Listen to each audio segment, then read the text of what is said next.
О работе на местах. Глава Нирингри Леонид Олейник провел плановый объезд города. Он проверил работу дорожных и коммунальных служб, а также посетил строительство 2 жилых домов в микрорайоне Сосновый. Екатерина Павлова продолжит.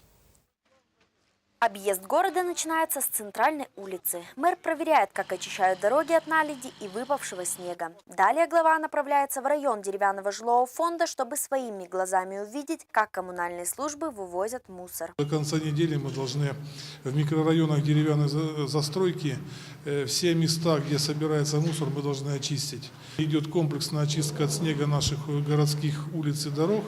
И как только мы ее заканчиваем, мы переходим сразу на внутриквартальные проезды. После основного объезда Леонид Олейник проверяет работу строительных бригад, которые работают на объекте микрорайона Сосновый, возводят 2 60-квартирных дома по программе переселения.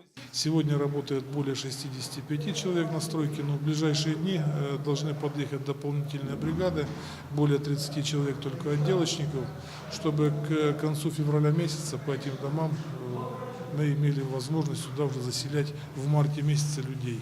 По второму дому также работы ведутся, установлены уже полностью по контуру все окна, начались работы по утеплению фасада и отделке фасада, и мы готовимся, что где-то неделю мы будем готовы запустить там тепло. Несмотря на длинные новогодние каникулы, аварийных ситуаций в городе не произошло. Коммунальные службы работали в специальном режиме, велся ежедневный контроль за жилым фондом и тепловыми объектами.